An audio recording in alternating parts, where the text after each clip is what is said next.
నేత లక్ష్మణ్ మాట్లాడుతున్నారు రిజల్ట్స్ గురించి.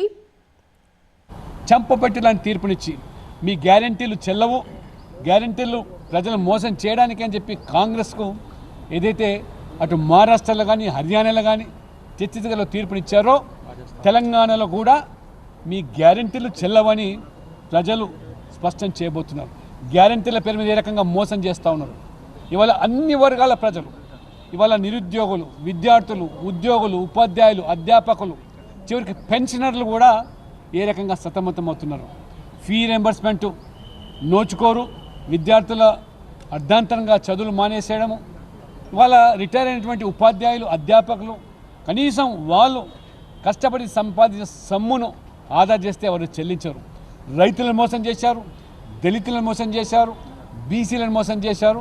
కాంగ్రెస్ పార్టీ ఢిల్లీలో ఒక్క సీటు గెలవలేదంటే వీళ్ళ రాహుల్ గాంధీ నాయకత్వంలో ఏ రకంగా దిగ్విజయంగా 3 సార్లు మరి పార్లమెంట్లో ఎన్నికలు ఓడిపోయినారో, ఇవాళ నరేంద్ర మోడీ గారు అభివృద్ధి మంత్రం, పేదల సంక్షేమం, దళారీ వ్యవస్థ లేకుండా, అవినీతికి తావు లేకుండా ఏ రకమైన పాలన అందిస్తున్నారో, పార్లమెంట్ ఎన్నికల తర్వాత జరిగిన ప్రతి రాష్ట్రంలో ఎన్నికలు, ఉత్తరప్రదేశ్లో 9 స్థానాల్లో ఎన్నికలు జరిగితే బీజేపీ 7 స్థానాల్లో ఉప ఎన్నికలు గెలవడం, ఆ రకంగా అన్ని రాష్ట్రాల్లో ఇవాళ ఎక్కడ చూసినా కానీ ఎన్డీఏ ప్రభంజనం వీస్తూ ఉన్నది. వాళ్ళు దక్షిణాదిలో కూడా ఆంధ్రప్రదేశ్, పొండిచేరి ప్రజలు ఇప్పుడు మళ్ళీ కర్ణాటక, తెలంగాణలో బీజేపీ గెలుపు కోసం ఆసక్తిగా చూస్తున్నారు.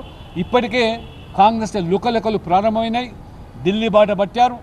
ఎమ్మెల్యేల మరి ఈ యొక్క సమావేశాలు